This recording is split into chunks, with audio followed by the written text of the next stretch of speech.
Call the meeting to order. June, the prior minutes of our first listing, and we had that sent out some time ago. Does anybody have any comments about the minutes to make? No. If not, is there a motion to approve?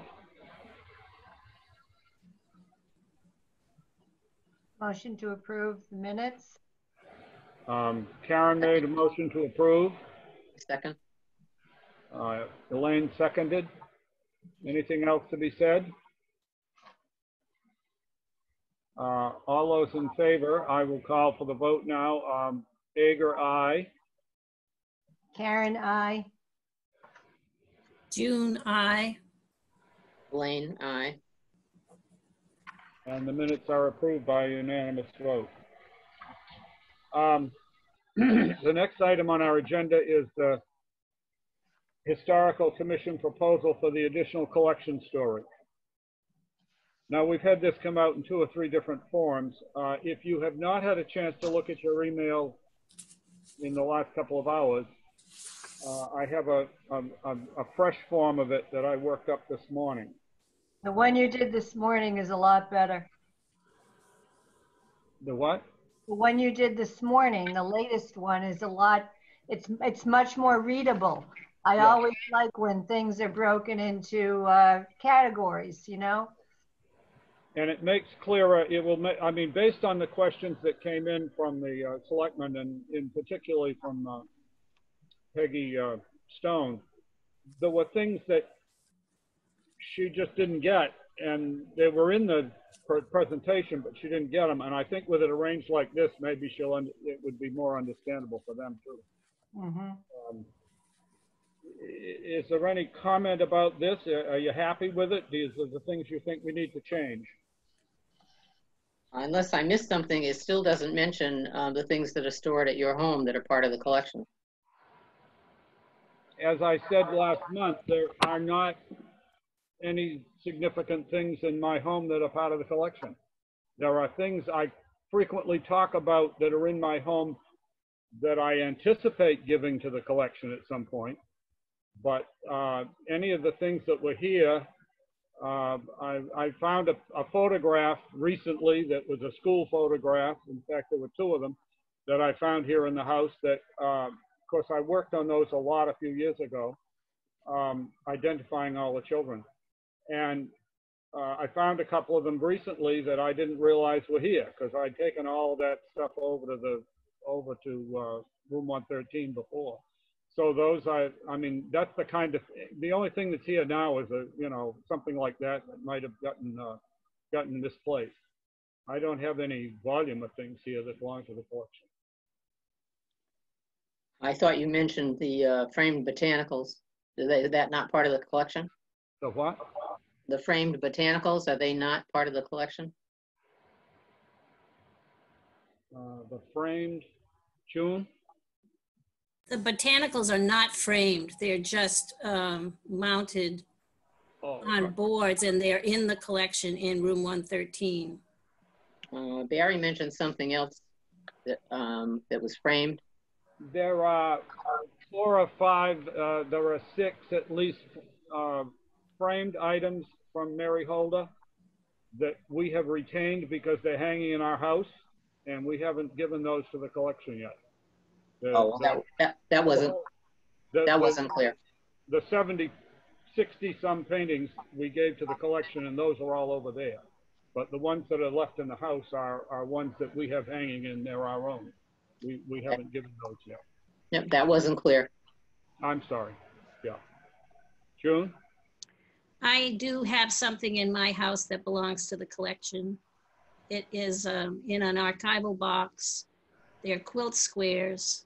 I have about 3 or 4 more to identify with thread and needle and archival paper. Yeah. And that's something you had home to work on. We all saw those quilt squares when we were going through stuff last winter. Mm-hmm. And June took them to process further, and so she's still working on that.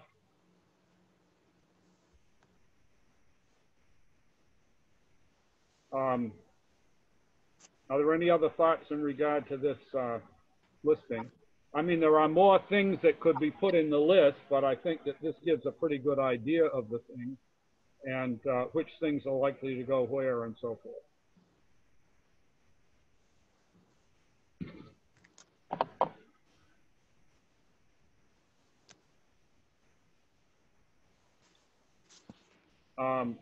Another thing that was asked in the questions from, I think it was from Margaret, was how much space we wanted or whatever at the fire station, and that's in the paragraph down at the bottom, mentioning the room with 330 square feet. I might add that that's about half of the square footage of our new building. So this would be, the new building represents 2/3 of the space, and this would be 1/3 of the space after that. I can honestly say that this is not enough to take everything out of the bullet house, but it would take some substantial part of things out of the bullet house, both things that would go to the fire station and things that would go up back. Do we really have to keep all of the large doors?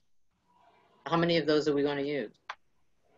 Well, I don't know how many we'll use. Some of them are, it has been my intention as we've collected them. Some of them are to be samples of different periods, but some of them are also doors that are available and that we could consider passing on to somebody with an old house, for instance, as a local example that would be appropriate to their house if they were doing work and they needed doors. There are some of those that we can sort through and reduce the number by a few, but most of them, especially the ones that are in the bullet house, are ones that we want to hold on to because you can't replace them in terms of old stock. We will, in the process of moving stuff around, though, we can probably eliminate some. I accepted a few from Carl Matthew that came from wherever, and we don't have to keep those. Those are things that could go. But we want to keep quite a few of them.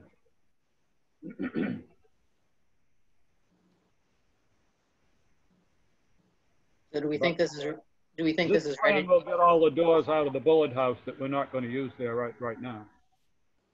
I'm sorry? I didn't hear the first. Would get all of the doors out of the bullet house. It would move them out of the fire station, get them out of our way at the bullet house.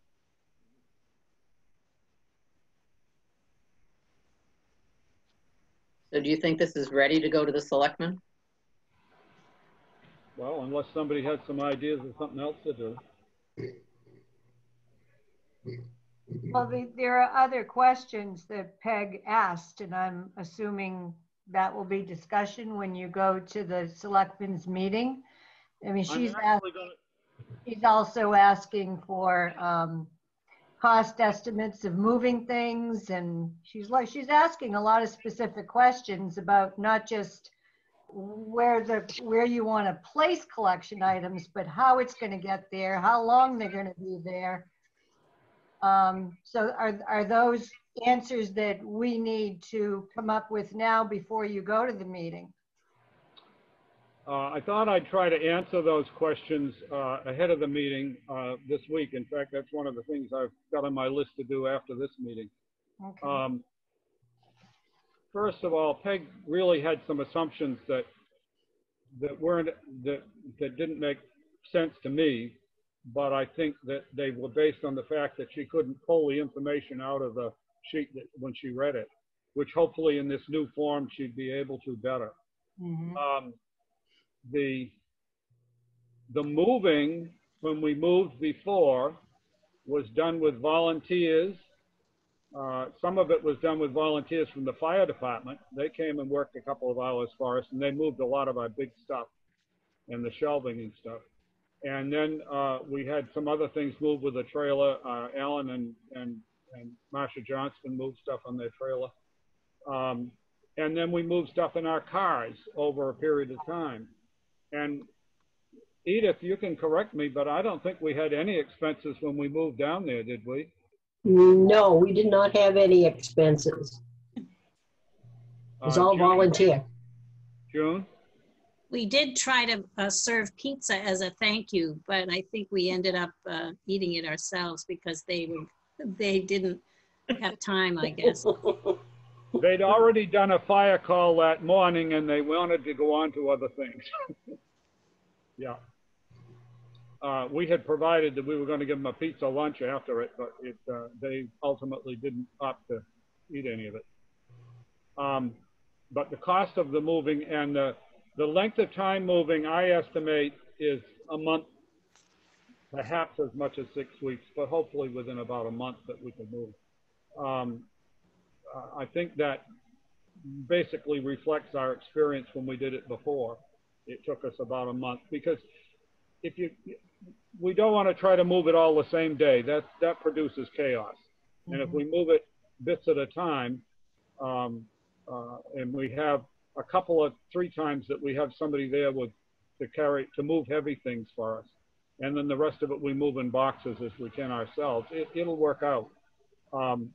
Scott Hawkins already volunteered at a previous time to help with moving, and he said he'd get a group of people to help sometimes. So I think we've got pretty good potential there. We can ask fire again, and of course we can ask highway for, some of the bigger, bulkier items that we need a bigger vehicle for. I think actually the low trailers are as good as anything for moving things like the shelving, because you don't have to hoist the stuff up to get it into a truck. And I mean, Marsha and Alan, when we moved the flat irons, we had 2 wheelbarrows almost full of flat irons. They were very heavy, but we were able to put them on the trailer and take them down there and take them off again, and then we could unpack the things and put them back onto the shelf.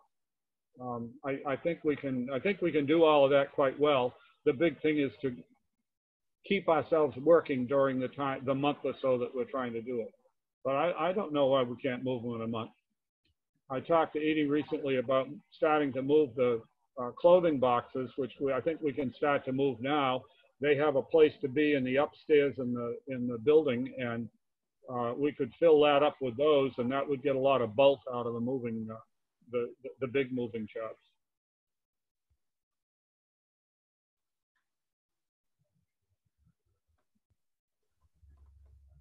The other thing that was in Peggy's questions was about things being displayed.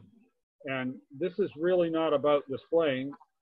We normally display things in the town hall and mostly in Memorial Hall with exhibits, short-term exhibits.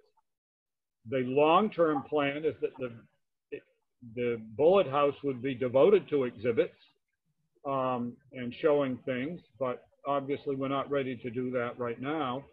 But the new building is a storage building, and the same thing is true with the things in the fire station. They're not going to be shown.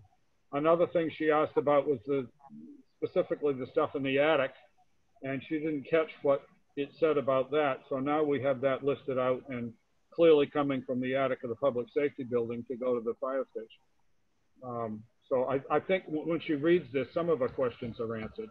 And I'll try to address the other things with her ahead of time.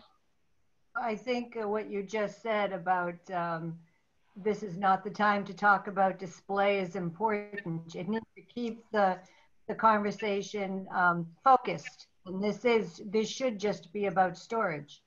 Yeah. So you're correct. Yeah. And of course, we do have some, she's got a big thing about getting pictures reproduced and displayed around the town, which is something that we have got a few in the hallway at the town offices. We also worked with Joni Bergen to do the big panels that are up over in the hallway at the School of Historic Buildings in Berlin. We did that, 20 years ago. There are other opportunities to do that sort of thing, but we do have to have volunteers or money or something to do more of it. There's nothing, we're not at all opposed to that, but right now we don't really have time to do it. June? When Peg sent a letter to the Historical Commission in care of you last winter, I responded to her Yeah. her request for some kind of project that made use of photographs, and it was a pretty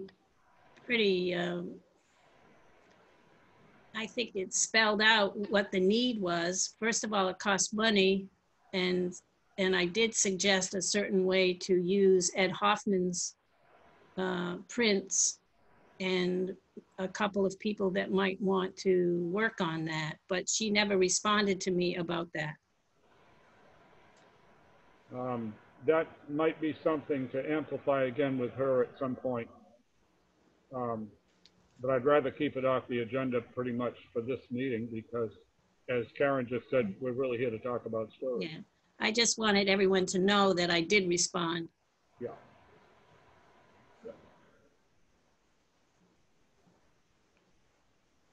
Are we feeling that we need to do more with this proposal, or do you think this is okay to send on to the selectmen this week? I think this is okay. And aside from this, one of the concerns I have, I was thinking about insurance. I don't know how we're covered for insurance. Is that a blanket thing from the town?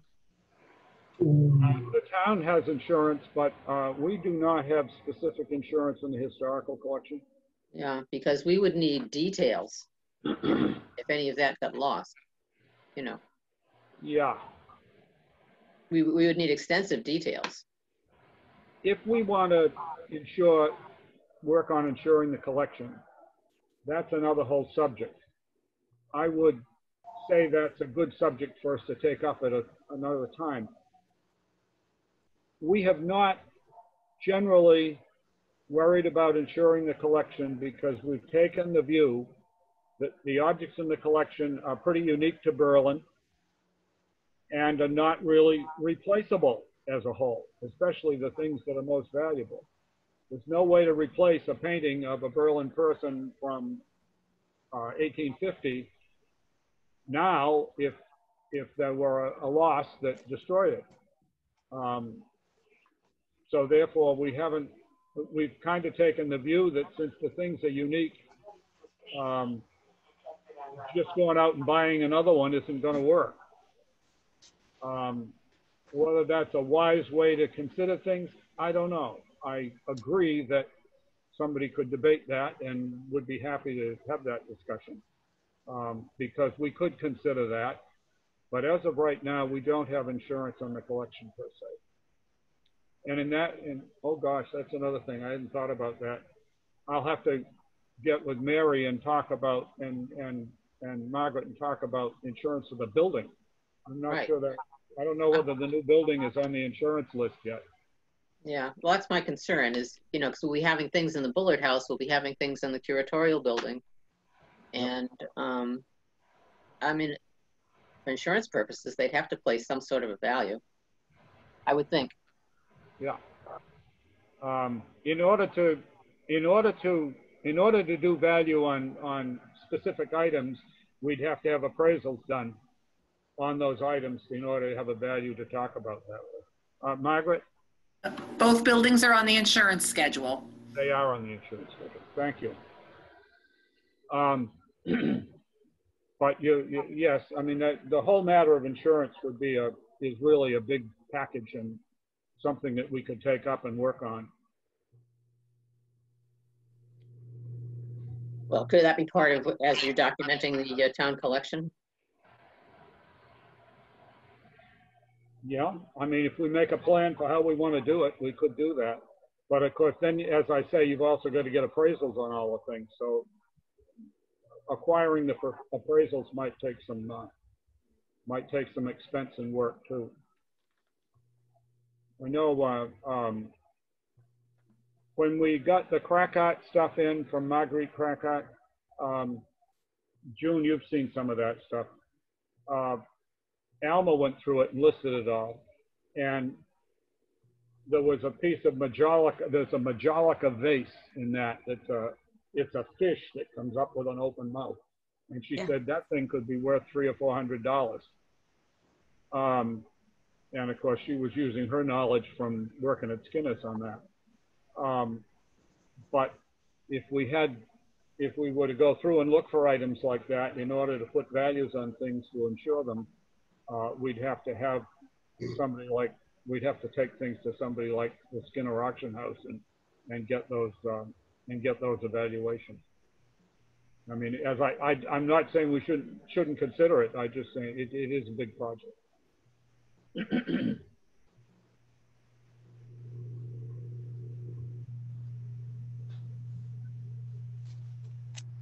Are there other thoughts in regard to this proposal to the selectmen on storage? The listing of stuff to go in the curatorial building is much more generic and general, but the things to go in the fire station are quite specific, and I'm hopeful that'll kind of work with what some of their questions were. June, you hand up. Well, to do a complete inventory is an enormous task, and I'm not sure that that's what was asked for. I think the level of information in this proposal is quite good. I mean, I was thinking the other day, I would estimate that we've got as many as 2,000 items that have been inventoried. And we've got a lot more that haven't been. And I mean, I don't think I'm exaggerating to say 2,000 things. I mean, some of them are very small items. Some of them are large ones. But we're talking in the thousands. We're not talking about a small number of things to go through.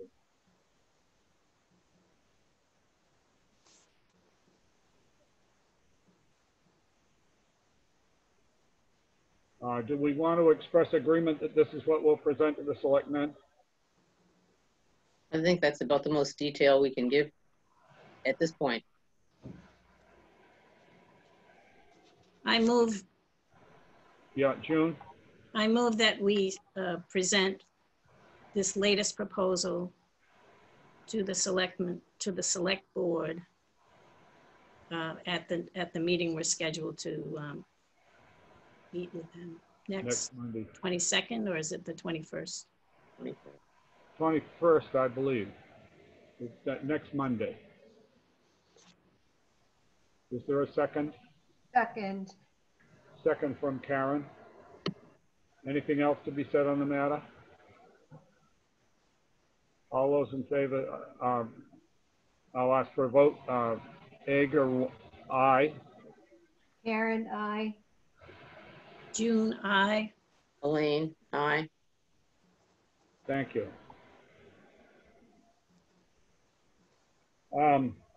Okay. The next thing that's on the agenda is the Knockrow Oil Company quotes. You've had them for a little while. They came in at 2 different times on Friday. Margaret had noted that there's 3,100 and a little bit of change in the remaining in the town hall renovation account, elevator account that was paying for our new building. So if we take $3,100 off of each of these, then we have an idea of how much money is left that we have to come up with to pay for it. We've had some discussion, I've had discussion with both June and Edith about asking the Historical Society for the balance in order to make that work.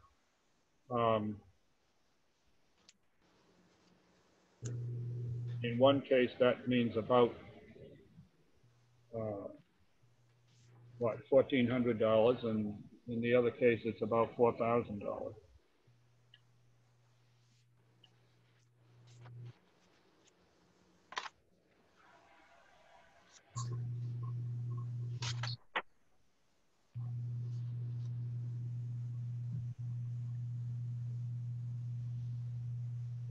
The smaller amount is for the system that was recommended, that was the architect's specification, that was part of the whole planning project for the town hall thing.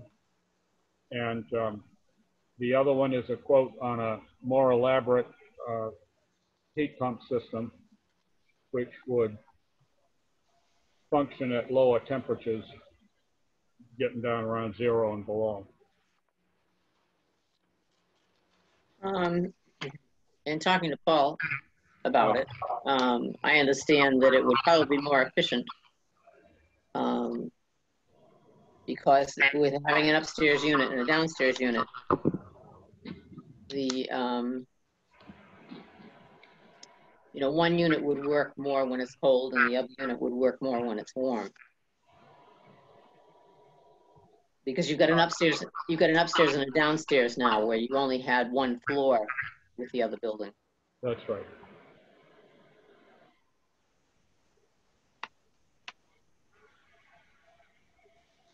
Yeah, there's a little curiosity about that and what differences will come as a result of having that increased vertical space.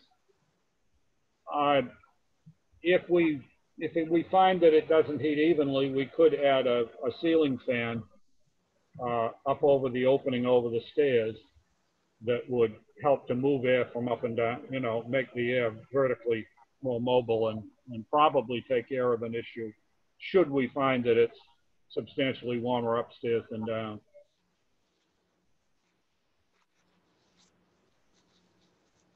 Wouldn't it be better to, I know it's more money, but wouldn't it be better to install a unit that's going to do the job? It's going to do what? It's going to do the job. I don't know that the other one won't do the job.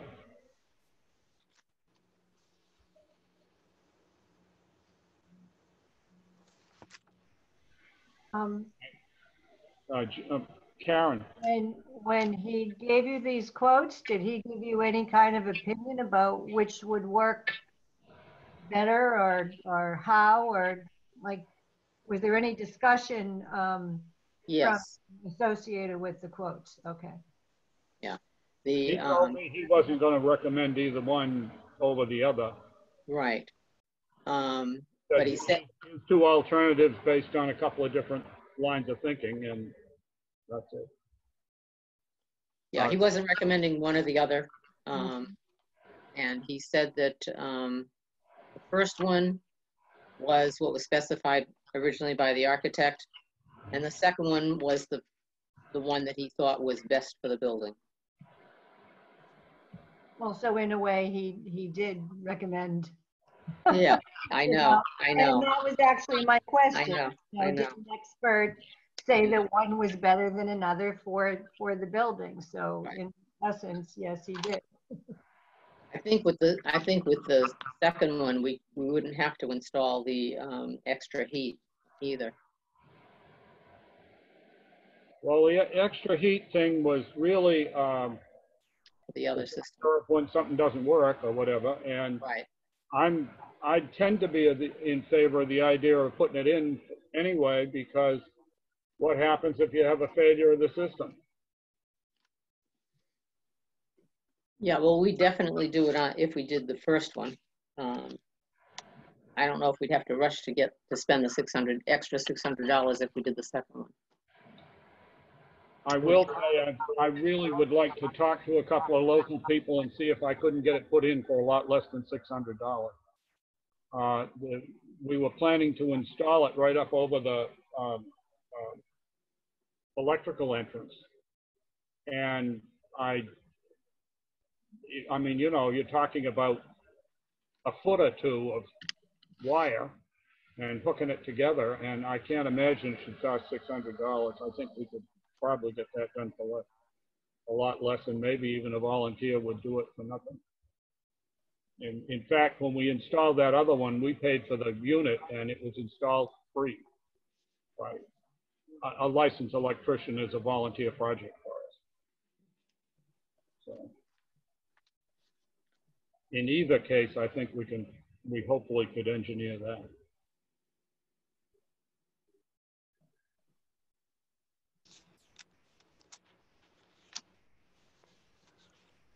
you have any thoughts, Margaret? On My only comment on this is that the town's facilities director, Dave, the facilities superintendent, really should be consulted on any town building modifications. So I would suggest looping him in on this, you know, at this point in time, where you've got some quotes, and so he can be involved in the process. Okay, that's really my only recommendation. Is he D. Smith at townofberlin.com? He's highway at townofberlin.com. Okay. Yep. I'll send him the 2 quotes. Okay, thank you.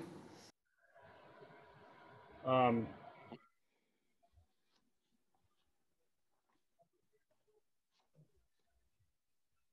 can honestly say, you know, the old building had no air conditioning. We originally planned to put a heat pump in it. Edith, you'll remember when we were making the place to put the heat pump up the back. Yes. You had your grandson there helping us. We ultimately never put it in because the building didn't go significantly over 70 in extreme heat in the summer. And we really felt putting in an air conditioning unit it wouldn't get used enough to make it worthwhile. And the new building this summer, the highest temperature I saw in it this summer was 73 degrees. Wow. So I don't think the system is going to run for cooling an awful lot anyway. I think most of its running will be for heating. And I can't answer it. The building it did get very cold in there this winter. I don't remember what the temperature readings were, but we certainly had it down to freezing in there. But at the same time, it's very highly insulated, and once it's heated up, you know, if you're keeping it even and stuff, it doesn't take an awful lot most of the time to do it. The little heater did not run all the time. It only ran ran some of the time in order to keep it heated up. And of course, we only heat it to 60 degrees in the winter because it's not being heated for people, it's being heated for things. And basically most of the things that are in there, the clothing and the papers and stuff that are sensitive, 60 degrees is much the better temperature for them than a colder one. So I don't know. My understanding of this is not a unit that brings fresh air in or does anything like that. It heats the air inside and cools the air inside. But it's units that carry a coolant material and electricity between the 2 parts of the system, inside and out. It's not something that moves air from inside or from outside.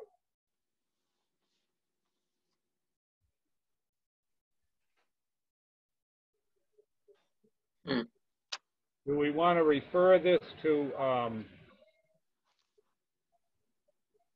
David? and whomever else we can come up with to help us through it, or what? Yeah, we ought to have David take a look at it. Oh, yeah. June? Yes, we should get him into the loop. We could also ask the architect what the rationale was behind just having the one unit. Whether I'm assuming that he felt the building was tight enough so that it didn't require anything beyond that. I could try to ask, to follow that up if you want. That's a worthwhile thing, I think.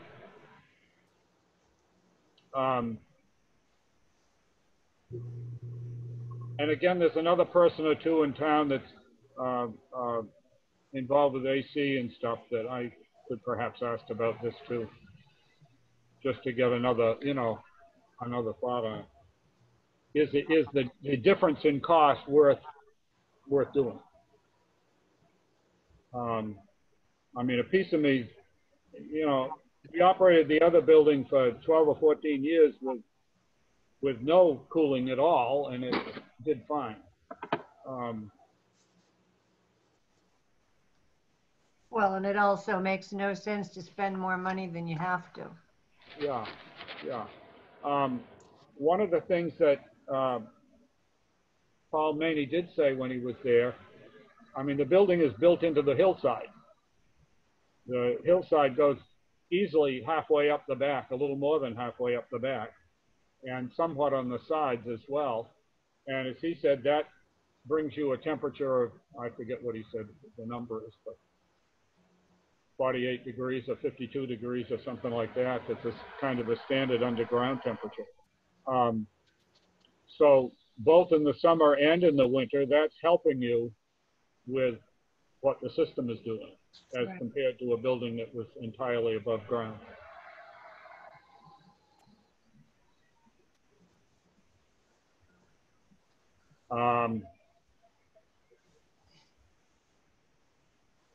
So we want to gather a little bit more information and take this up at a future meeting.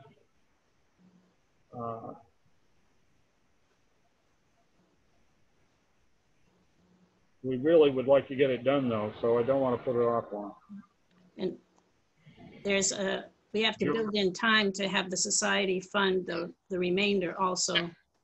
So if we want additional information, we need to move along with the architect and with the highway and whoever else, probably this week. If we're meeting with the selectmen on Monday, is it Monday, Tuesday? Monday. If you post it, you know, with enough of us going, you're going to have to post it anyway, I guess, as one of our meetings. Is that what I understand? That's for the site. Yeah, for the site Have visit. site. If we're going to do, if we're going to conceivably make any decisions at that time, we have to post a meeting of our own. Right. Well, yeah, I didn't Margaret say that if there's going to be more than so many at the meeting that we have to post it anyway? You're supposed to, yeah. Okay. I think Well, if we could have the information. it's the site. It's the site tour that would have to be posted as a meeting. I'm not sure what you said, June. It's the Bullard House site tour that would need to be posted as a meeting if 3 of us are present. Not the select board's meeting meeting. too. So select board's meeting too. So we may have to post both of those anyway. Yeah. All right. Why don't we work and we'll post both of those, and then we can perhaps act on this after we've done the site visit with the select board on Monday. Yeah, if we can have the information by then, yeah, that'd be great. Why don't we do that and hope to have a short meeting there to talk about this one. That makes some sense. Is that it for that issue at this time? I think so.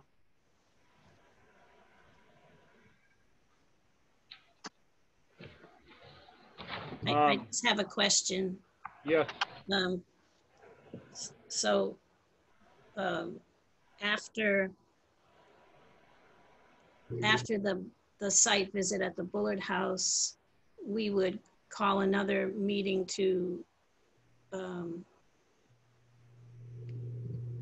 see what the result of all this additional information might be. I would call the meeting for noon at the Bullard House, which is the time for the site visit, and that our agenda is a site visit with the select board, and then the second issue would be the matter of the HVAC stuff. Okay, I get it. I'll put that in the agenda. And I can't be at that, unfortunately. Okay. I should be able to attend. You will be. All right, we'll have a quorum then.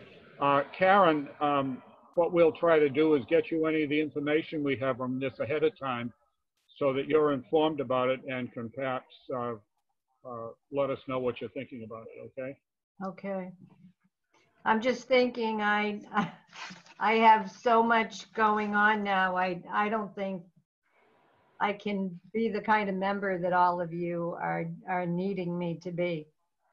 Well, I think that, I mean, first of all, we're in an unusually busy time in terms of meetings, and we've had a very confusing situation because of this changing situation with the select board over the past 6 weeks or so.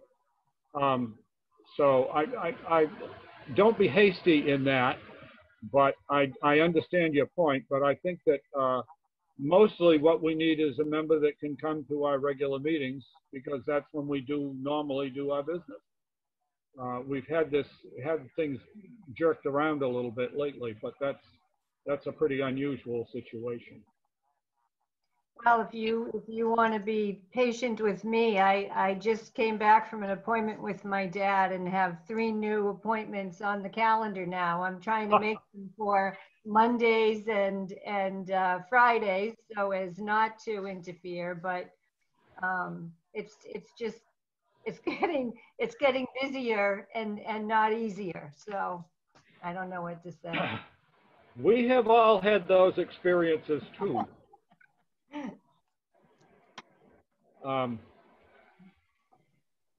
The next thing on our agenda is about the layout for the new curatorial building. I invited Edith to come and present this because we've been talking about it with the custodial committee of the society some. And I sent those plans out to you last night, finally.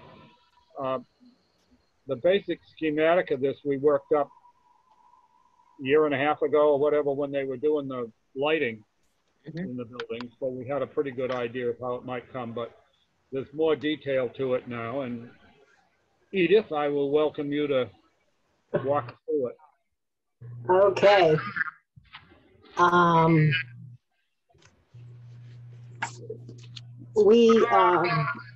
heard that we were working on the environmental unit. So I got Barry up there to mark out on the floor what we kind of decided where things should go. As you can see in the back is the shelving for the military. And then you come forward and there are some cases already there, and we looked to see where we could put those conveniently, and they would fit right in between that shelf and the next set of shelves, which would store the articles up in the second floor of the bullet house that are unprocessed. And we could work on those easily and get them categorized, and they would be handy and possibly go back on that shelf. We have a bookcase that would fit next to that set of shelves. And then coming up to the shelves that show the dishes and miscellaneous personal stuff would fit very well. And across from that, right up next to the stairway, we have a bookcase that would go there very nicely.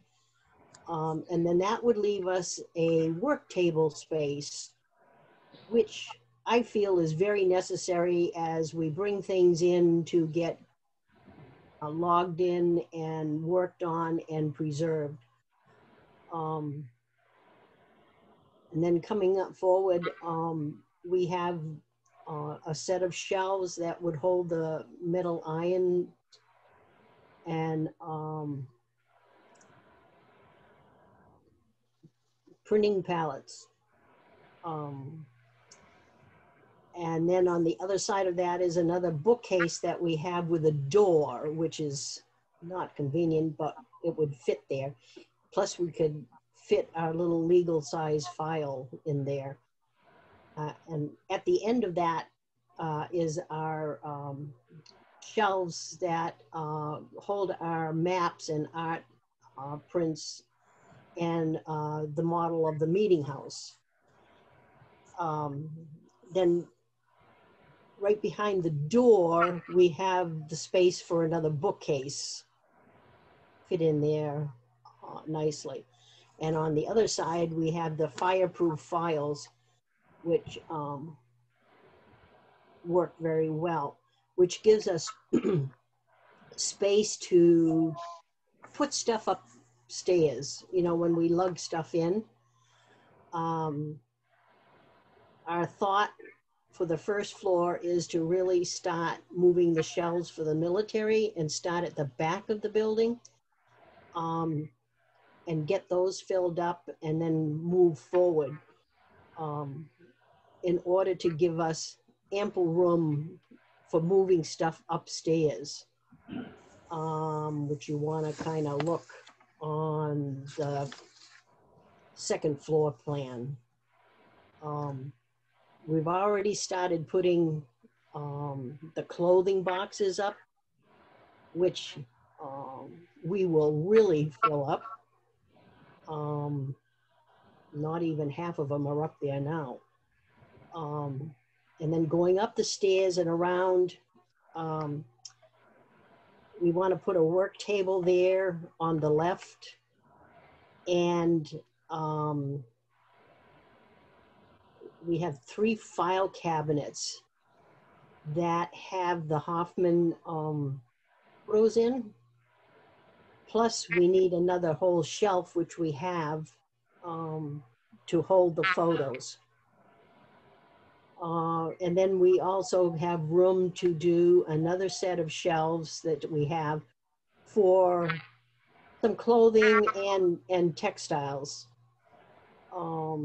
that are associated with all the clothing boxes. And then we feel we got room for a set of shelves by the railing of the stairs or the opening there, maybe to hold family collectibles.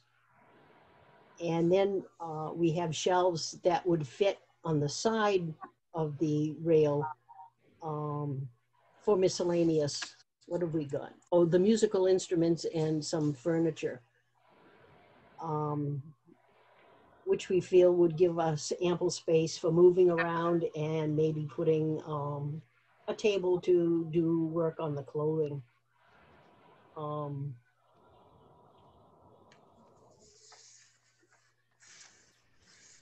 I got Barry down there on his hands and knees marking the floor to make sure we have ample space for moving around. You can go in and see the markings. So I think it's kind of a workable layout. Worked hard at it. You have any questions? The only question I had sometime back was the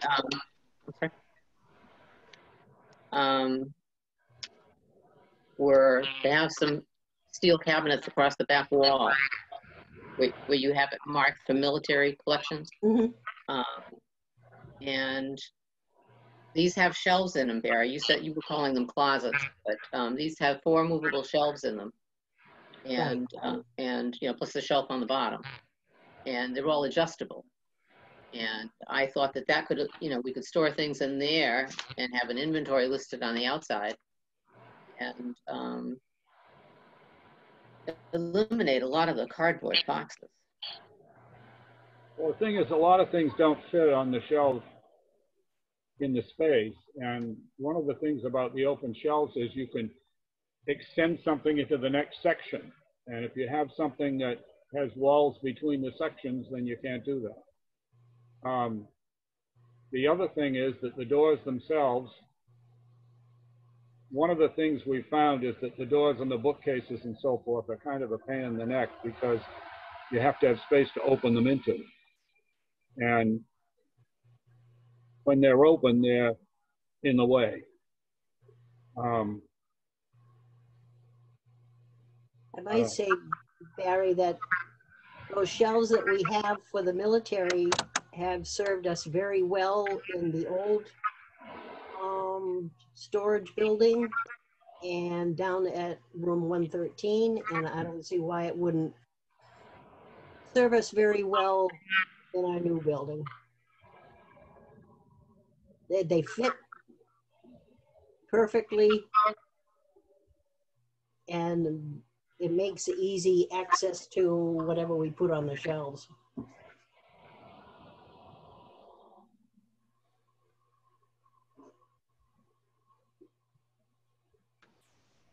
One of the other things is that you can plan this all you want. 3 years from now, we're going to have some other things, and it may be necessary to reorganize things a bit. When we moved down to the town offices, it was really very nice, and we got a lot of things moved around and organized better, and it felt good.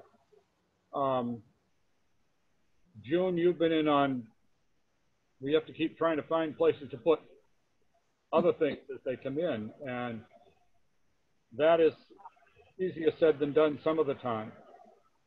One of the good news things is that we have quite a few things that are in the room 113 now that will either go to the fire station or perhaps someplace else that won't have to come into this building, and therefore we'll have some of that shelf space available to expand into.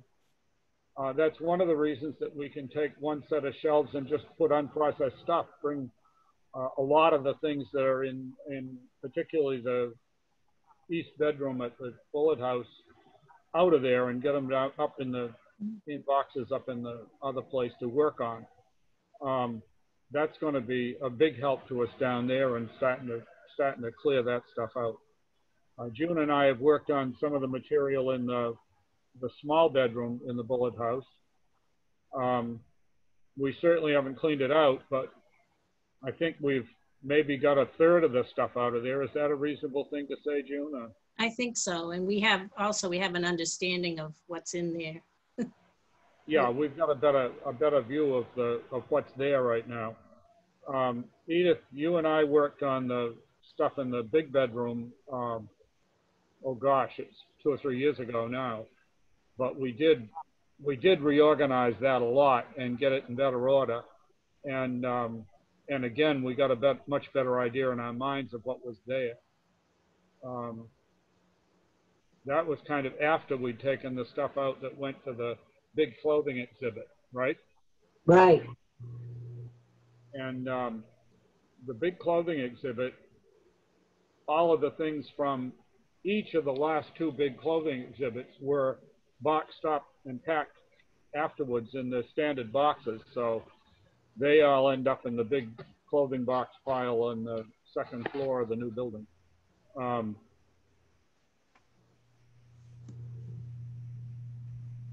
June? If the shelving that we have is space appropriate and, and sturdy, I think that if we have money to spend, we need to have the right packaging and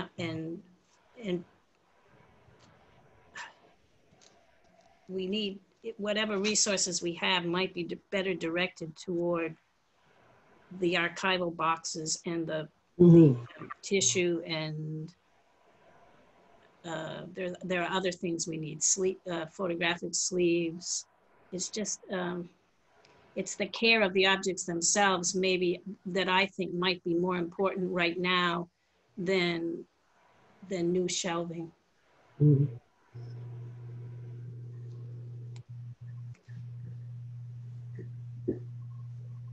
We've measured the space where the shelves are going on the outline, and they fit perfectly.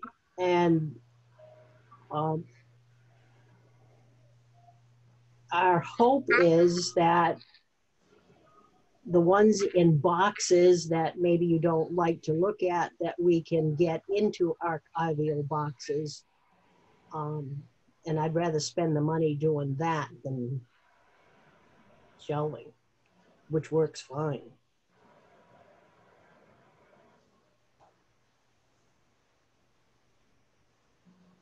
We've still got a little bit of space that we can expand into over time. We've kept a good big space open upstairs, and that's so that we can put a table up temporarily and work with the big clothing boxes there, and sort and work with things there when we need to. I don't really want to keep a table there all the time, but that's one of the things that we've kind of planned for there. We've got a little space downstairs at the bottom of the stairs that we can do some things with, but it's important not to fill that with anything that is immovable, because we need that for access to take things in and out from upstairs. We actually were going to put more file cabinets against the front wall downstairs, but while the file cabinet will fit there, it will make it so that we don't have enough, we don't have like 2 feet between that and the map shelves, and that would be a big problem. The map shelves have been put where they are because it allows us to use the space for the swing of the door to pull things out from there. And the same thing on the other end, we can pull things out well toward the work table. Where we've got them now in the room 113, we really don't have space to pull the stuff out well. We've got too many things in the way. And we've been trying to careful that the things that require it, if we've got a 2 feet deep shelf, we've got a 3-foot aisle next to it so we can get the things out and move them around better. And we have room to put other things into the space pretty well. I don't know. Again, as I say, it'll change. It'll change at some point. There'll be reorganization and need to change some things. But this is a pretty good shot at filling the things up. Edith, did you have something else? I think not, unless somebody has another question or something. I just have a question on the floor in the building. Yeah. The downstairs. Has that been sealed? Is there any paint on that? I don't remember. On Yes. what? The floor Yes. is sealed. The floor is painted. Okay. Yeah. Okay. It was. It also has a vapor barrier. When they poured the decks, they also put a vapor barrier in the concrete. So there's a vapor barrier in the concrete, and then it's painted on top. Okay. So it's sealed. And I believe there's vapor barriers in the concrete walls too, around the foundation, going around the building too. That was one of the things that we had requested in planning it. When we did the other building, the old garage, that had a regular concrete floor, and we put down a vapor barrier and then put sleepers and a wooden floor on top in order to have the vapor barrier for that. But in this building, it was included in the original design, so it was done when they built the when they poured the concrete floor. Down at the other building, Edie, I think it was Fred, wasn't it, that cut us up a bunch of little pieces of plywood, little squares of plywood to put under the carpet. Yeah. And I've thought a little bit. I mean, we don't desperately need to put them in this building, but I think it's a good idea. We've got plenty of them, and I think it'd be a good idea to put them under the shelf things here too, so they won't dig up the paint and things like that in the shelves. It just is a way to long-term keep everything in hopefully kind of like new condition.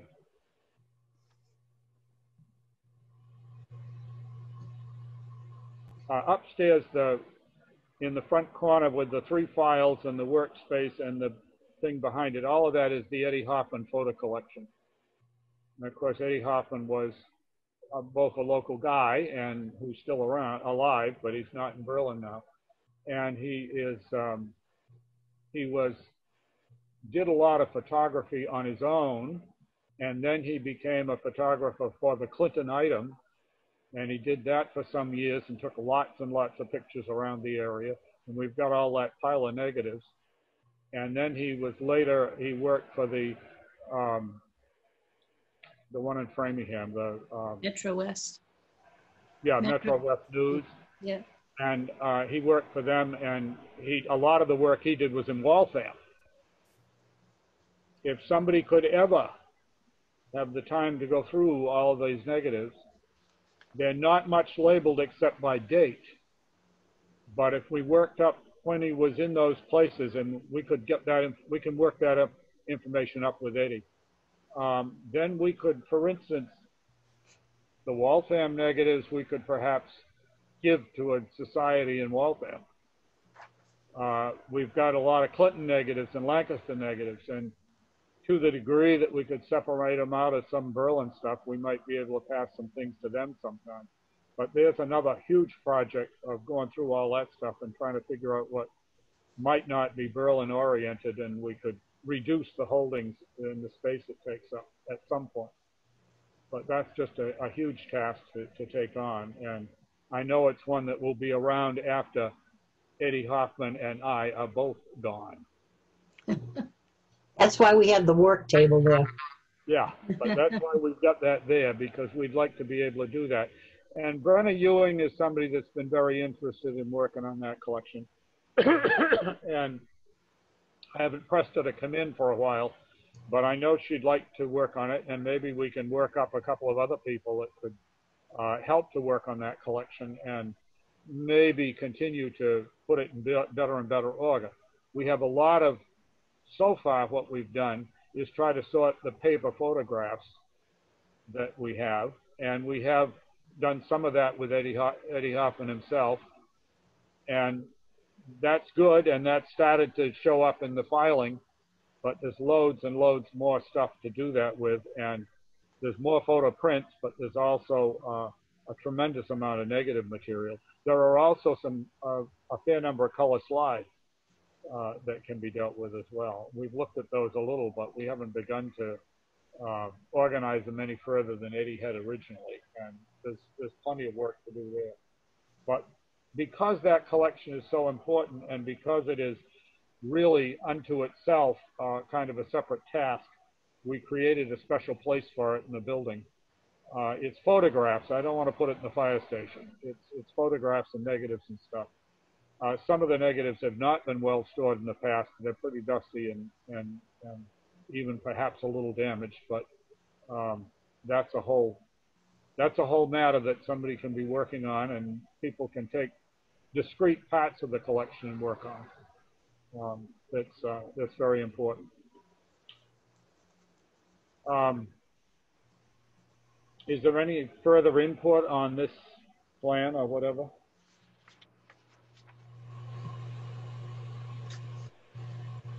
I thought it was worth our talking about it now, because in order to start planning the move, we need to have a sense of where things are going to go. And if we have a general understanding from all of us that this is what we're going to plan to do, we can start the move.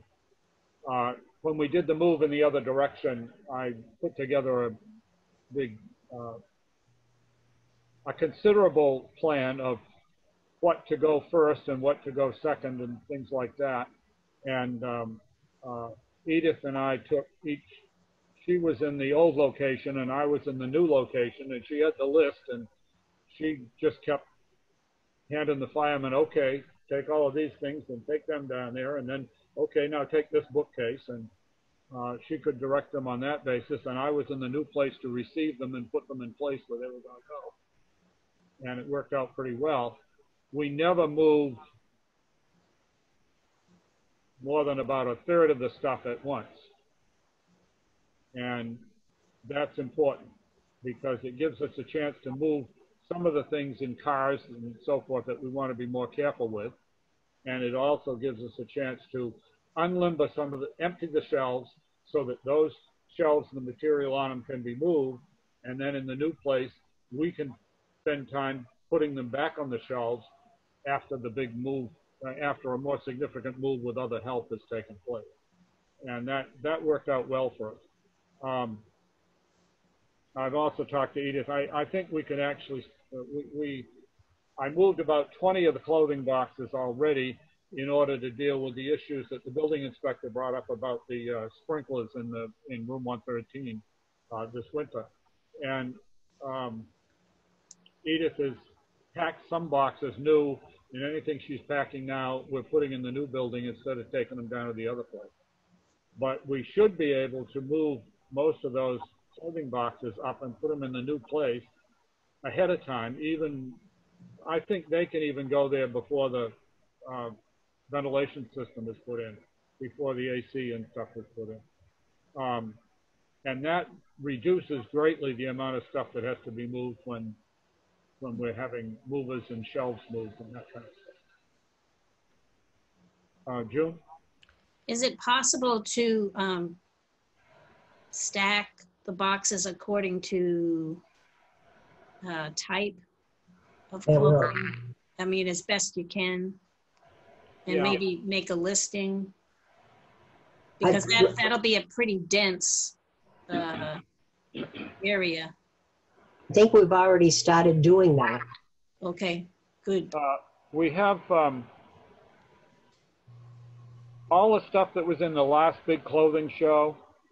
We marked those boxes with a colored circle on each one to identify them as such. And I thought we'd try to keep those together. And we never did that with the first clothing, the big clothing show that Richard did before that. But I think we can identify the boxes that came from that and mark them in a similar way.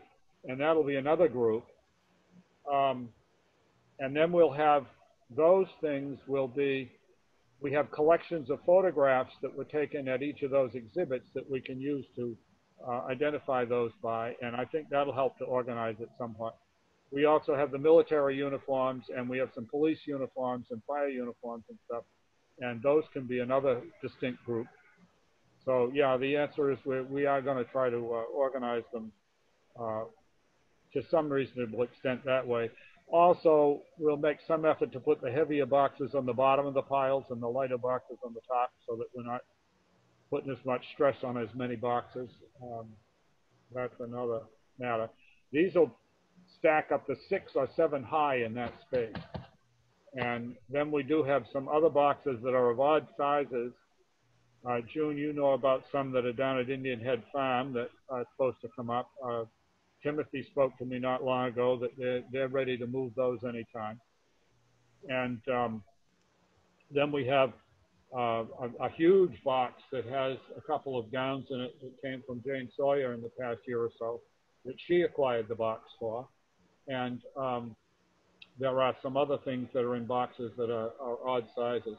And we may end up with a few of those boxes on top of the ranges of shelves as well, but the great piles of them that we've got on top right now will not need to be in the new building. We've got this other place to put them, and I think that's going to be a big, big help. We're also trying to change all the any of the labeling that's not on the end of the box. We're trying to get it on the end of the box so that when these are in their places, we'll be able to see the label on the end of all the boxes. That's one of the things we want to do as we move them up there.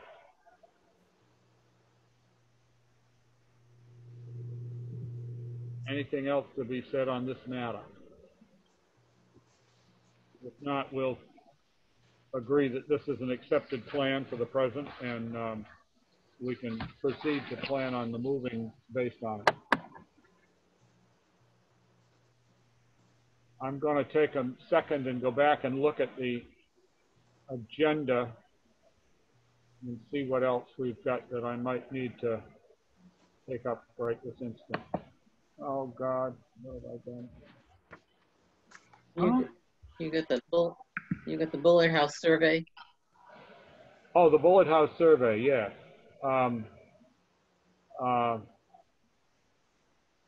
I don't think I need to go back to that. Yeah, the bullet house survey, I was talking to, I'm going to go back to Zoom.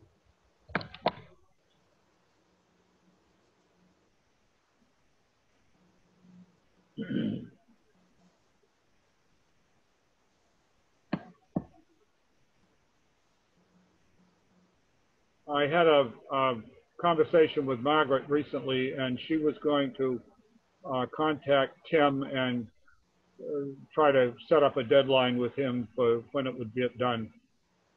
I think it was late September.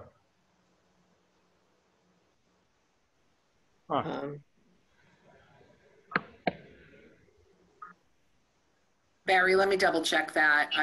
I gave the notice to proceed. Let me just check the date on that. I have a memo here that says Sunday, December 6th. Oh, for the final report. Yeah. After the work, so yeah.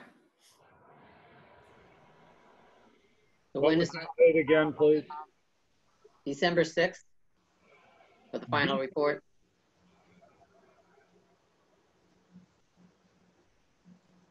So when is he going to start, Margaret? He's been given the okay to start right away. I think as he explained it, let me just grab my folder here.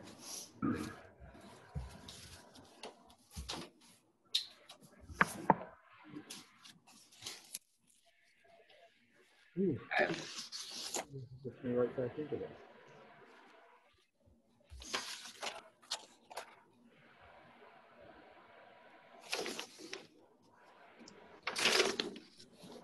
Oh, hold on.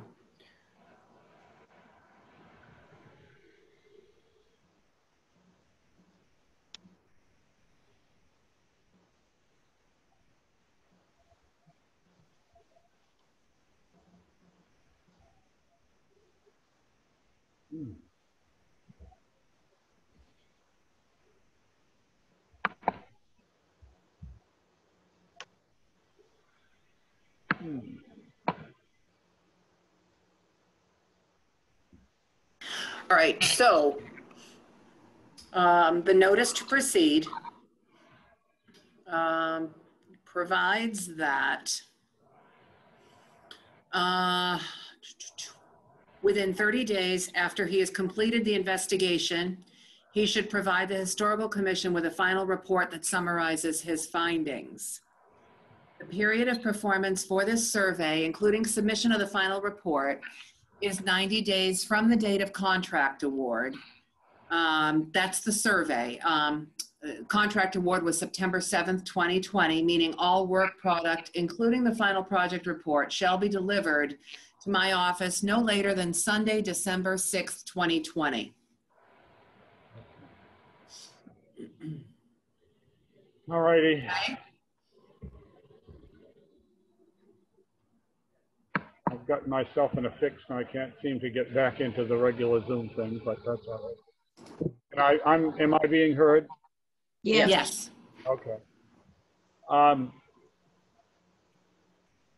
So that's the status of that. I have moved the stuff in the attic that Tim was concerned about. And when he actually comes on site, I'll make sure that it's his satisfaction. We also moved the boards in the kitchen and some of the other objects there so that he's able to take up a piece or two of that floor to look under that, which he wanted to do. I don't know of anything else in particular that he wanted accomplished in order to make it accessible, but when we see him there, we will ask him if there's anything else he needs done as he progresses through the work. Did we get rid of those toilets that were in there? No, we have not gotten rid of those at this point. How do we do that? How do we?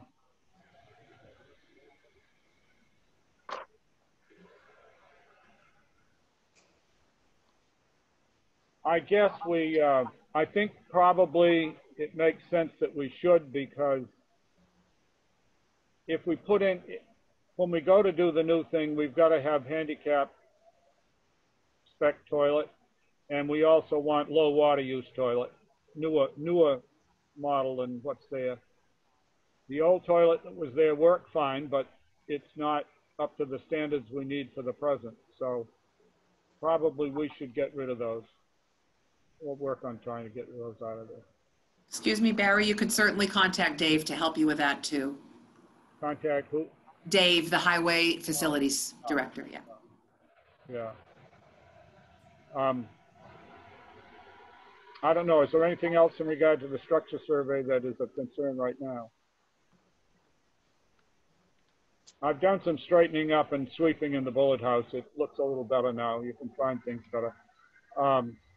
And we're going to, June and I have been trying to work on that. And I think we'll keep trying to work on it because anything we can get out of the way is a good thing at any point for any reason.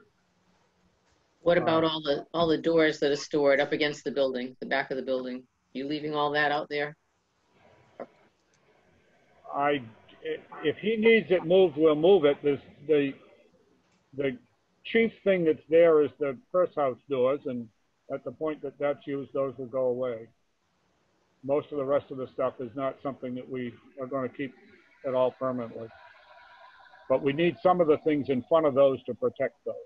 That's part of why the other things are there, is to protect the doors that we have that are stored there. And they're just, you can't put them inside. Okay, is there any place else we could store them and all that stuff that's out there in the yard? It's such an eyesore. Could we store them at the highway barn or someplace else? I'm very concerned about getting them out of our own bailiwick so we can keep track of them. But we can look into that. We really ought to do something to clean up the property. I mean, that's really awful back there.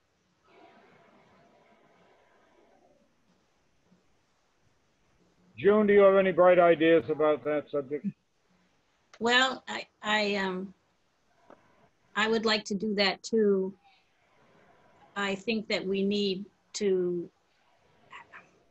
reach out to our society volunteers and see if we can get some help to do that. It's a little tougher now because we have to socially distance, but perhaps we could work in groups of 3 to do that.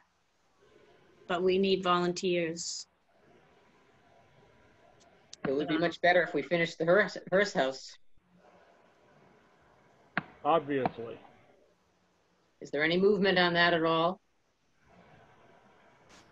The society has not met, so there is no movement.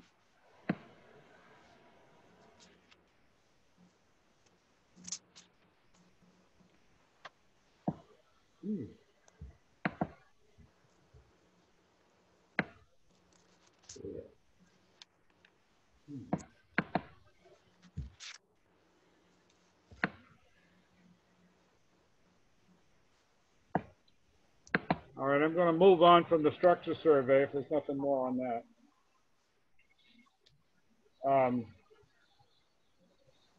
I think I put historic preservation on there, and I did that mostly because I think that we should always put a line like that on our agenda, because this is to cover things like demolition requests and other concerns and different things that people might have.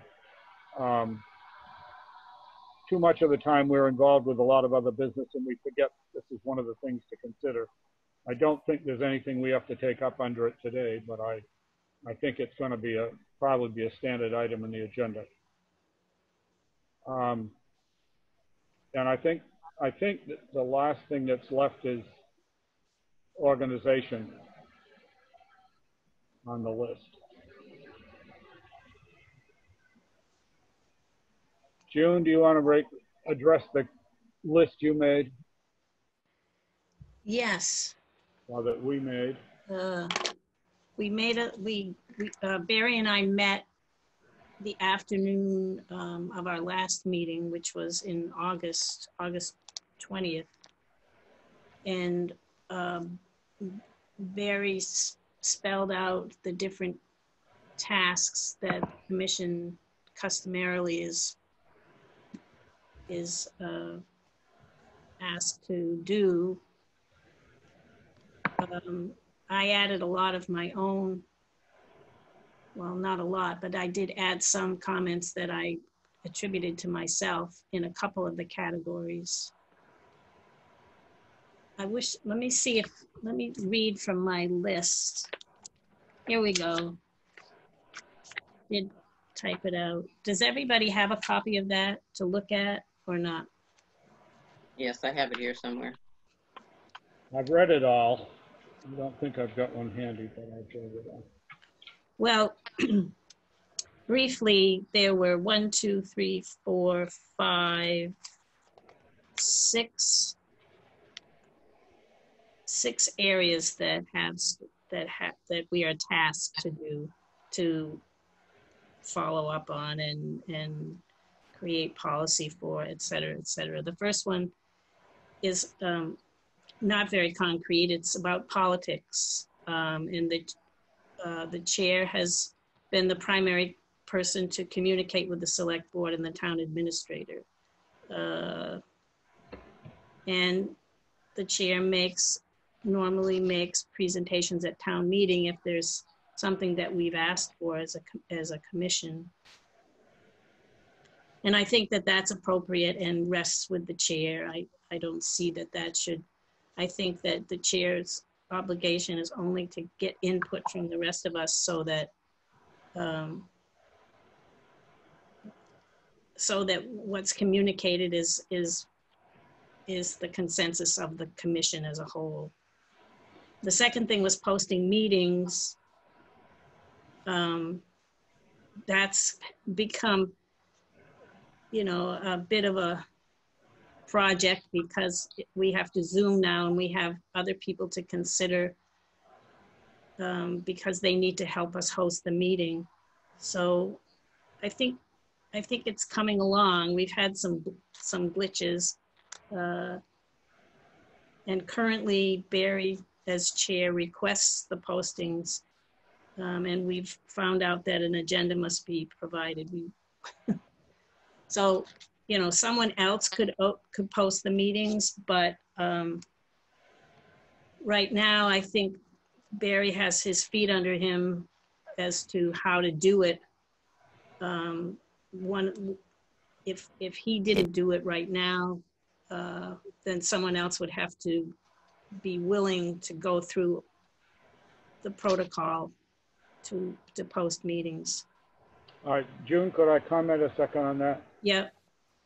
The good news right now is that we have established a schedule to meet on the third Tuesday of each month at 10 a.m. And this month, of course, we were going to move the meeting up, and that got pulled around, and then we had a conflict, so we went to 2 this afternoon. But the good news about that is that Mary has posted set up the 10 o'clock meetings for the whole year through next June at 10 o'clock in the morning on that date. And now I can take that information and go in and put it into my town government to post the meetings, and I'll post a generic agenda in there on each of those meetings. Then each month when we're coming up for the meeting, we can put in a more specific agenda if we need to. But the good news is that we'll get all of the meetings on there and posted ahead of time so that hopefully we won't have as many missed problems with getting things in on time. Is 10 o'clock still the preferred time? It doesn't matter to me. Does anybody want to comment on that, or are we okay with 10? I'm okay with 10. I just had an issue with this month because of the things bouncing around. So right. 10, yeah. And that's the part that isn't fair, is when things bounce around.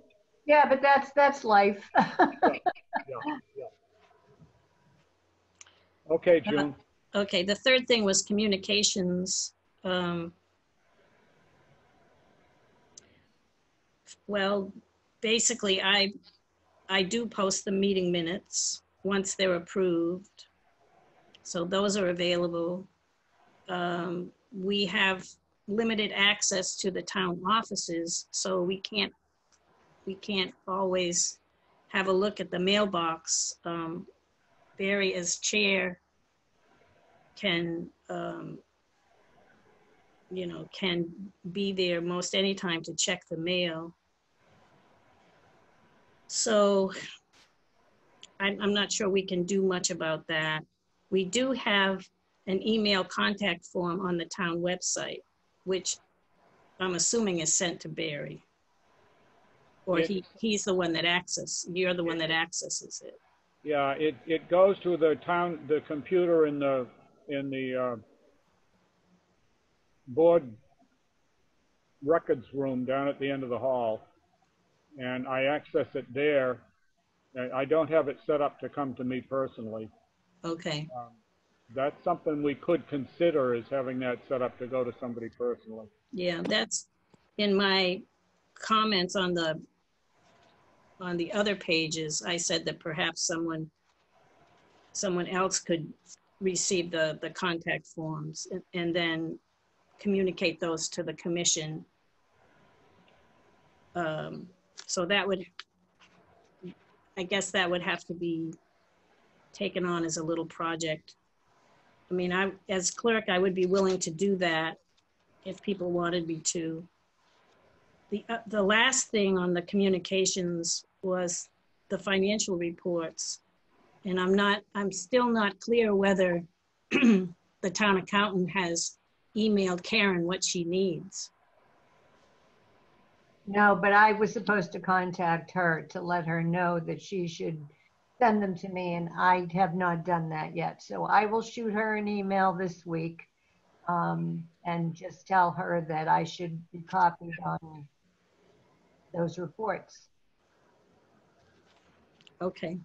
Yeah, they should be able to send them to you by email. I've talked to them about that, but I think it would be help if you talk to them. If you can't get them to email them to you, and then you can handle them. Yeah.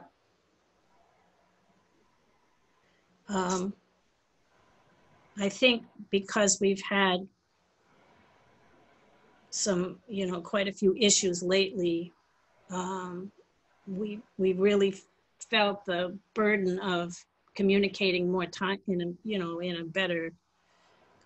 a more timely fashion. And I think Barry's done a good job with that lately. But we have to keep it up so that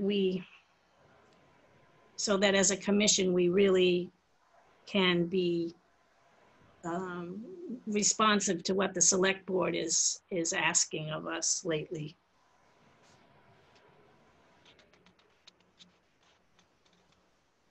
And the next thing would be the demolition delay. The chair, Barry as chair, is really the engine, is, he pilots those proceedings. But I think we haven't had a hearing for quite a while. And I don't think that neither Elaine nor Karen has ever had to be part of that. Is that right? We were involved in one. We did do a site visit, and we made a Oh, yeah. We met with an architect. but we didn't really have a hearing in either case with the Right. Yeah, we've had those two cases since Karen's been on. Yeah. So, but we've never held anything up or asked for a delay. Not lately. Not lately, not since Elaine and Karen have come aboard. So if that should happen, I think we just need to all pay attention so that we understand the procedure and the timing. And we have a sheet, which I said that I would scan and send out to you, but I see that I haven't done that. Am I the only one that has that sheet that specifies the timing. Karen, do you have that? Or I don't think we've sent it out to everybody for a while, so it's a good idea. We can send it out. Okay, all right. So that would be a step towards having us all be a little more responsible for the actual procedure if we need to help. I can also send everybody a copy of the bylaw, so that if we all have the bylaw and we have the sheet that is drawn from the bylaw, that would help everybody to know the procedure better. Okay. The Town Historical Collection, which involves the Curatorial Building and Memorial Hall, I think that we are starting to recognize that we have to be a little bit more intentional. We have to be more intentional about how it's, how we are storing it, and the preservation materials that we need to buy and use. We're moving along a little faster with the things that have been in the Bullard House. I think we're working on this, and we do need perhaps at least one other person to be introduced to the way we're trying to accomplish these things. June, I'd like to interject that this is an area where the Historical Society has traditionally been our partner group that really does most of the work. And that has not worked out as well in recent times. Edith is the key person that has kept working at it in that regard. And June and I could wear both hats in that regard, but we need to work on perhaps involving another person or two in the society on the custodial committee. And that's how you get things done, is to get more people working. So that's an area where a revitalizing in the Historical Society would also help us with that. Yeah, definitely. I did, in my own comments, I did talk about a new member of the society that had a look at our rocks and minerals and shells, and she has a background in natural history, museum preservation. That's Maria Rutzmoser. I think that's how you pronounce her last name. So that was university, mind you. Yeah. So that was, it was good for us to have her perspective. She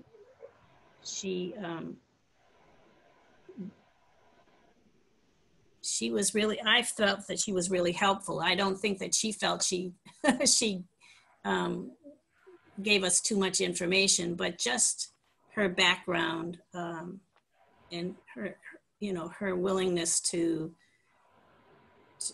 say that, the collection might be used for students for identification purposes, but because the specimens don't have any background information, no provenience, that we can't really to accession them in a methodical way probably wouldn't be worth our while when we have so many other things that we do know about and can have a story about.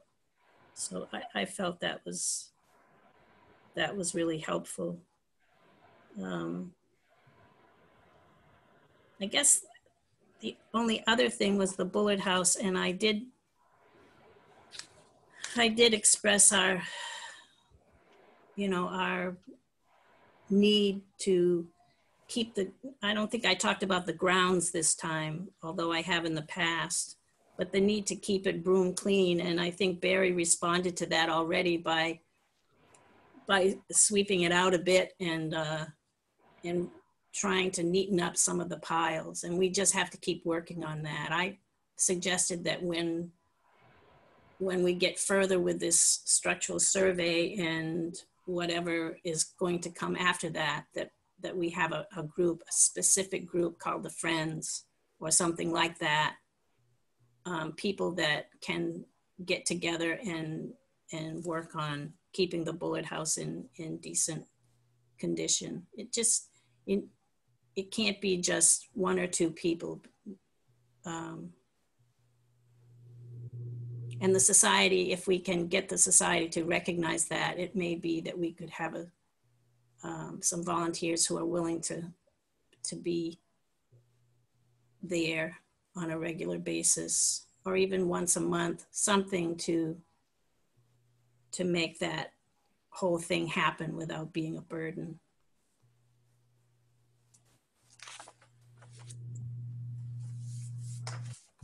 I think those are all the tasks. The only thing, I mean, someone else could post the meetings. I'm not anxious to do that because of the protocol now that you have to follow. I think Barry has figured that out pretty well now, and we just need to keep following that. At some later time, maybe someone else could post the meetings once the whole process is familiar with us. Maybe by then we won't have to. Maybe by then we can meet in person. And the other thing with the communications, I did say that I could take the inquiries that come over the contact form, if that's what you'd like to happen. Most all the other things, we really have to work together and create ways to offload to each other and to members of the society. I think that's it. Coming back to the cleaning up of the Bullard House exterior. I don't know what to say anymore about the Hearst house. I mean, are we going to restore it? We're going to rebuild it? Or are we just going to let it rot in the backyard?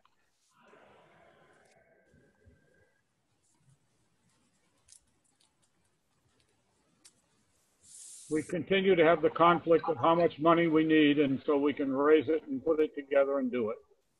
And I'm as frustrated about that as other people, but at the same time, we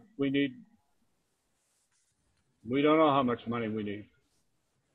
One of the things I am hopeful that we can do while Tim is coming by to do the other job is to have him evaluate the stuff that's there so that we can make sure that what we're holding on to is appropriate. And hopefully move it somewhere else if it's not going to be done near term. I guess, but I don't know where we move it to.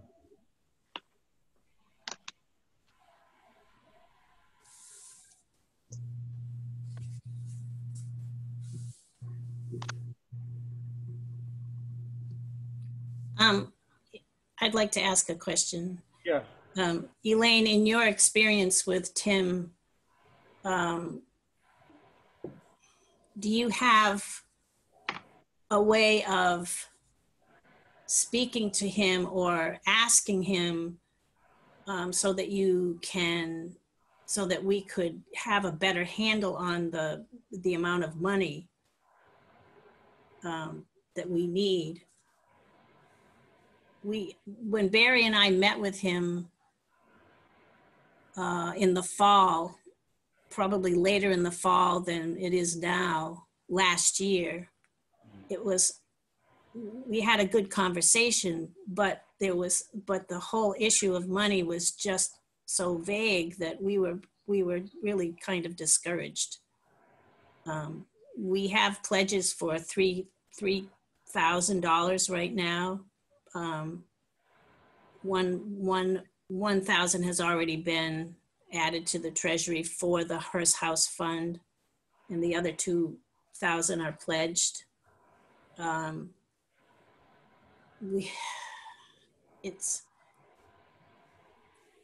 We need him to help us grasp the end amount more than he has been willing to do.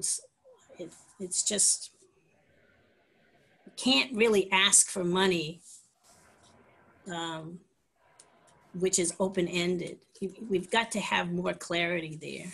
Well, just ask him, what do we need to do to finish it up? We did. and we did that last fall. You know, we tried to get him, you know, not to pin him down to the last $10, but to come up with a figure that we could hold on to. And his original estimate was $10,000 to $20,000. I think we've already given him something like $17,000. Yeah. I could be a little off on that. No, I think that's correct. And we have got the 3,000 basically available now that we could use. But when we mentioned that to him, he essentially, well, that's something to start with. And it's like, so do we need $6,000 instead of $3,000? Or do we need another $10,000? It just is, it's very frustrating because you can't, how do you go raise money when you don't know what you need to raise? Yeah, it's I don't want to take it as a complete excuse for the fact that it isn't moving ahead, but it's one of the things that's the frustration in it. The other thing I want to know is who's got a post hole digger that can do significant post holes for us. You're talking about from a tractor? On the back of a tractor? Quite possibly, yeah. I haven't found somebody with it yet, but I've got a couple of people I need to ask them. But you need to be able to do some holes that are 3 to 4 feet deep so that we can fill them with concrete to put our foundation stones on top of. You trying to do that before winter so you can at least have it in place? I'd love to. I'd love to.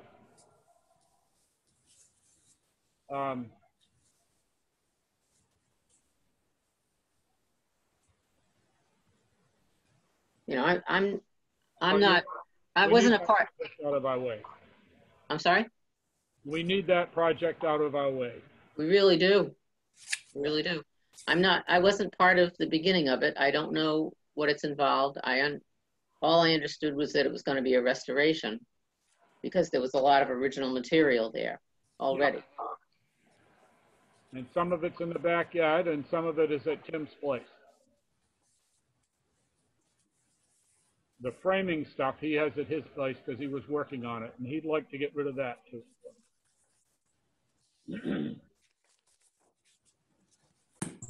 I don't know. It sounds like there's some miscommunication or something.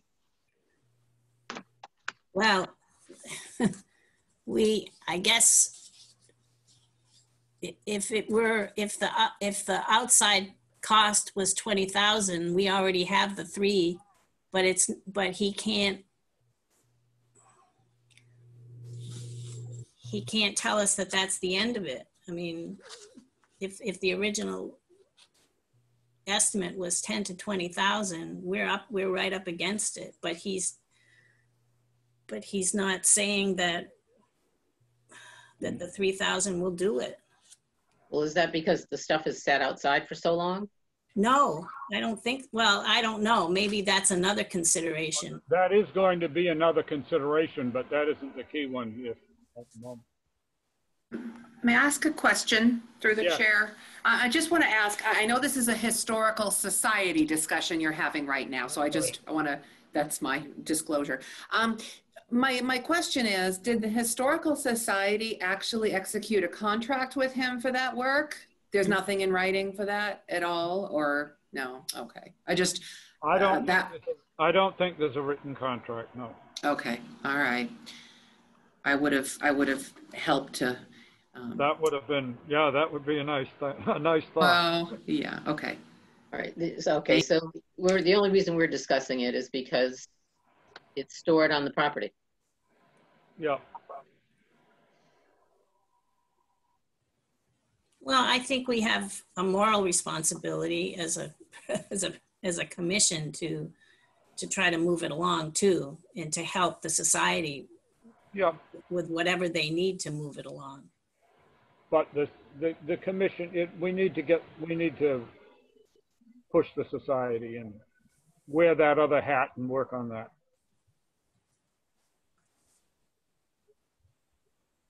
I mean, I wasn't involved in the original. I don't know what kind of help I could be. No, I don't know that the commission can do anything for it right now. The society needs to move on it. Right.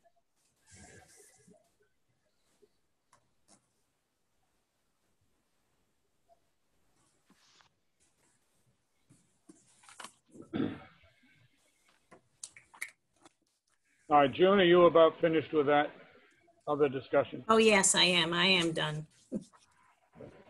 I don't know if it was helpful or not. It was helpful for me to write it. I know that, because it made me think about ways we could share responsibilities. I would imagine, the way I read it, it doesn't sound like you're suggesting that the organization, however, of the board should be changed. I don't suggest that.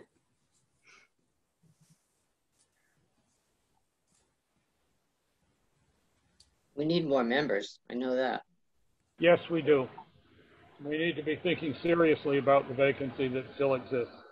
That one came to my mind again, that we've kind of let that fall off our screen, and we need to, after Bob McTagg decided he couldn't take it, we really do need to work on filling that other position.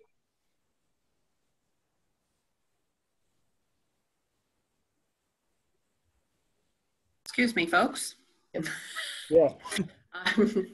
Just chiming in here again. I spoke in error. The curatorial building is not yet on the town's building schedule. For whatever reason, we are going to be adding that to the building coverages effective immediately. So we'll be reaching out to Maya and getting that added, okay?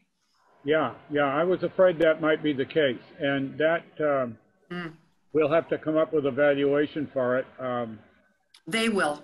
They will. Maybe the assessors can help us with it, but Yeah.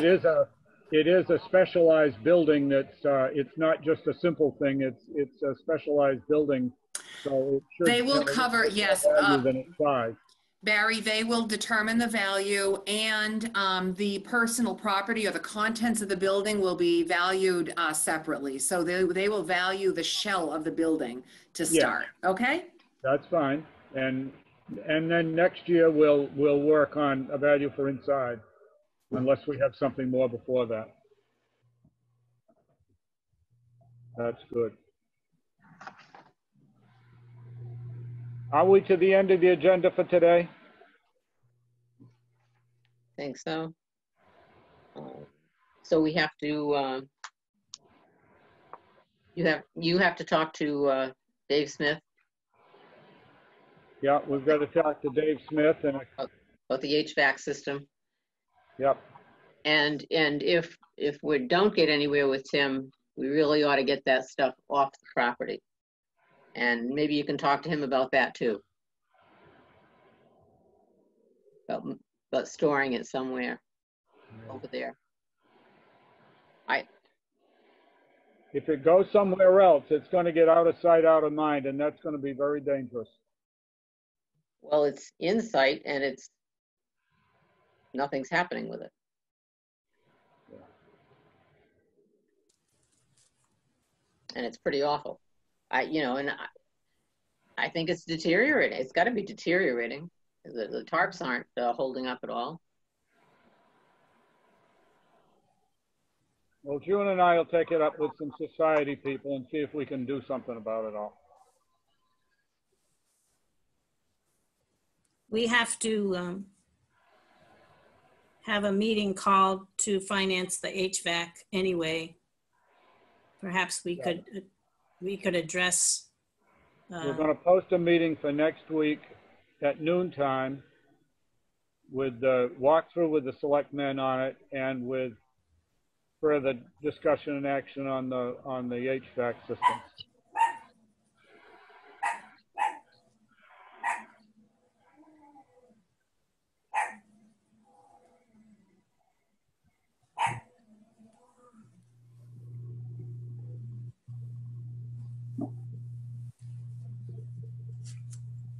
Are we ready to adjourn? Yes. I go to work. Is that a motion to adjourn? Motion to adjourn. Second. Okay, we have a motion and a second. All those in favor, we have to do a Roll call. Ager, aye. Karen, aye. June, I. I think I've Elaine, heard aye. everybody vote. So we are adjourned. Thank you all.